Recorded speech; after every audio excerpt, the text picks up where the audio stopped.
And I'm sure Sam would answer any questions to him as well. And Well, I might ask some questions. yeah, Can I? sure. So that Finnish example you talked about sounded super interesting, but what was the, so you described it, but then what was the conclusions or the learnings from it?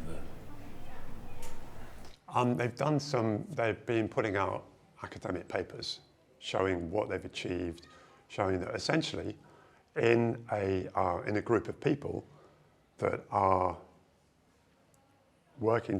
participating together with this scheme, that they can reduce their carbon footprint. I think it was they gave them 25 kilos a week of carbon emissions that they were allowed before they had to either go off and buy some or they just blew out their budget. And essentially they showed more or less what you would expect, totally what you would expect. It does bring down people's emissions. It focuses people's attention on what they're trying to do. It's there on your phone every day. It's giving you notifications and reminders. And so it's effective. What they didn't do is measure it against various interesting facets of it. Was, well, what would people have done if they were just trying to keep within budget, but they weren't allowed to buy any more? And they didn't do anything like that. But the assumption was, what they were saying was that they thought that the people would just blow out their budget and then they probably wouldn't come back the next week. And they would probably just get disheartened by it and think it wasn't up to much. It's a great tool for education, this sort of knowing how many calories are in a cake. I don't know what it costs the planet if I do use my car. I don't actually know. It would be, that level of awareness can only be informative and helpful for them. Bring it on is what I said. It could be on every product I bought, what it costs the earth to make that product, including its transport, wrapping, and everything. It was just a figure on there. We'd all understand more. It would be so hypothetical. Yeah, absolutely. The labeling, product labeling is so important, and because it's important, because it's effective, the industry know that as well, and they lobby hard against any labeling. They managed to stop the sugar labeling going through, or the traffic light labeling, I think, and they have untold influence on the politicians who decide these things. But you're right, it would be very good. There are voluntary labeling schemes. There's a good one that I can't remember the name of it now, but I can find it, put it on the message, or put it on the email that I'll send around afterwards. About it's one to watch out for, and they don't just cover carbon either. They also cover water, and a couple of other things that are very interesting. I mean, obviously, I guess everybody knows it's not just CO2 emissions that are the problem here. It's in fact the whole of nature and the environment that we need to sort out. We can't. If we manage to solve climate change on its own, it's only half the problem, even less than half the problem solved. We're still going to have all sorts of problems with the oceans, with the land and soil and forests. So yeah. Yeah, I was just going to say, I mean, I believe absolutely in personal action, that nothing else is going to work here. But, you know, big businesses, as you know, do have to report on their carbon emissions now, legally.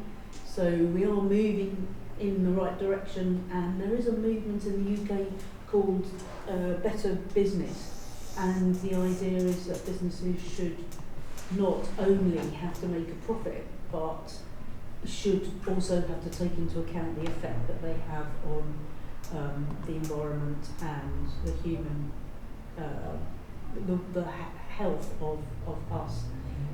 So you might want to join them. I don't know, they're campaigning to get a bill through Parliament, so that's quite interesting. And something else I was going to say, but I can't remember what it was, but anyway, I'm sure it will come up later. I think ESG investing is a big thing. I'm not sure whether it's got any life in it still. I was just reading that BlackRock, which is this massive investment fund, have just decided they're not going to talk about ESG anymore because because everything in America is so polarized.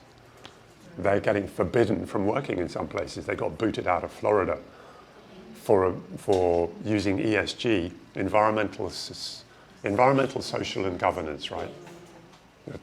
Sam? So I mean, BlackRock's particularly interesting because, as you might read, there's the annual letter that comes out from the chairman, and that's all about corporate purpose, and that's, you know, just pre-Davos, and everybody sort of thinks it's amazing. And then of course they run into difficulties because actually their portfolio includes lots of, you know, oil and gas or heavy emitters.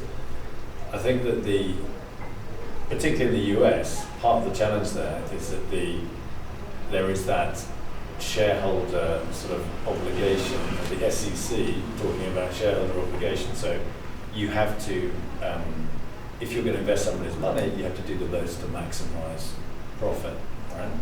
And if you're doing something other than that, so for instance, influencing investment in something which is not directly linked to profit, yeah, then you could be taken to court or found negligent. So it actually becomes a legal challenge. And of course, what you'd hope to say is, yeah, but it does lead to profit, but it's a resilience thing, it's a medium or longer term thing, but it's extraordinarily difficult to actually demonstrate that. And there's somebody called George Serafein, who is Harvard University, who's done lots of those studies which maps ESG to profitability. And you know, he would probably say actually there is evidence, you know, through his study and his statistical analysis, that there is some evidence. But you have to invest in the right ESG things. You can't invest in, and I mean, if you're philanthropic, you just give money away, you don't tell anybody about it. Well, then of course, all you've really done is get money. You know, if you think within the boundaries of the business, nobody knows you gave it away, so there's no benefit to the business of giving it away if you haven't told anybody. You've just lost money.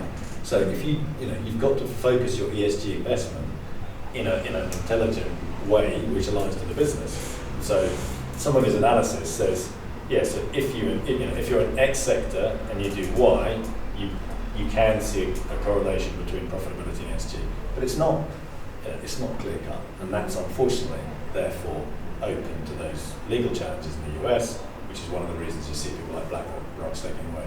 But it's such a reversion. It's so sad because he was the guy who was leading the conversation at Davos, and you even had, for BP, Bernard Looney 5 years ago was talking about the transition, and he was talking fervently about the transition, and now he's stepped back in the last couple of years.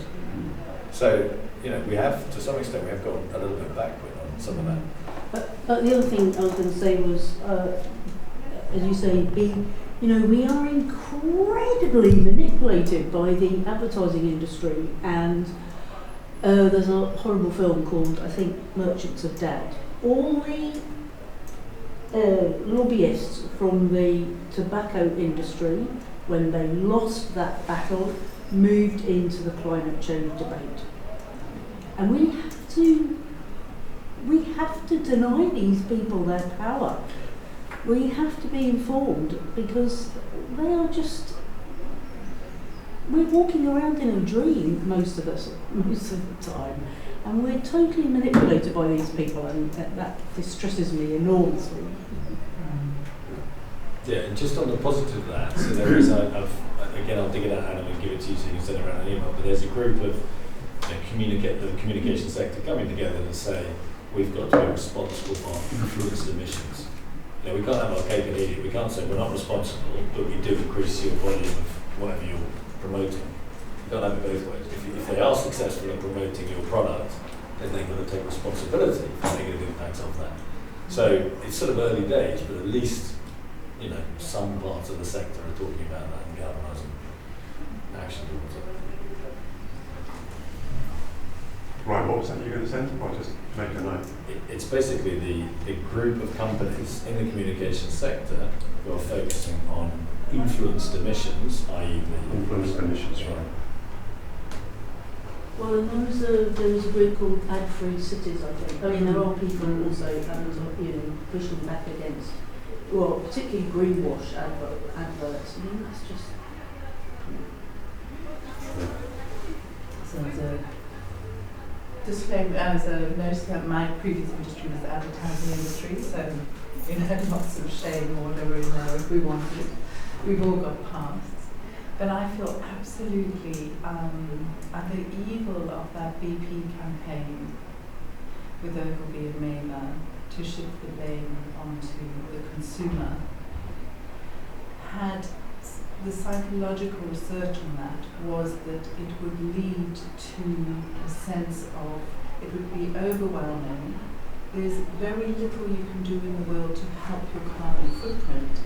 So that cognitive dissonance where your inner life and your outer life can't marry, that cognitive dissonance then leads to despair and ultimately to apathy. And that was a known psychological process.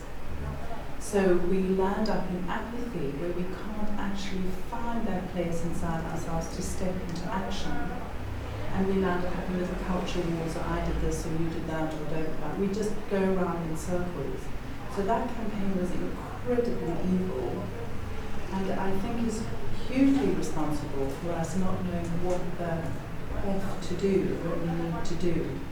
And as soon as you step into action, that apathy goes. Even if it's the smallest of action, any gesture of love for this planet. So the BP thing, I mean, I can really feel it inside me. I get so angry that was done to us. And I remember being in Regent's Park and doing a carbon footprint workshop in some Greenpeace tent. And it was just laughable. Sponsored by BP? It was all green, but I can't remember.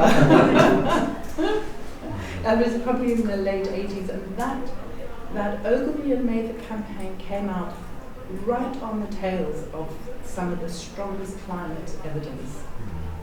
And that's what the oil industry came up with. Was that your agency? No, I was a producer. I wasn't that far in. But I did work, I worked for adverts for tobacco in the 80s and 90s, Yeah, it's hard. Anyway, I had to have that rant. Yeah, but if you have that research to sort of, work finding that research, that'd be super interesting to send around as well. So I haven't heard that narrative before. I'll write it down in email. I don't know if I can find the actual research, but I know it comes from Joanna Macy, who's a 92-year-old nuclear climate activist. M-A-C-E-Y. M-A-C-Y. And that film called, the 3-part documentary from Frontline called Big Oil versus the People, which is, if you want your blood pressure to go up, watch that one. It is an absolutely extraordinary documentary on the oil industry in the 70s and 80s. Big Oil versus the People, I think. Check that.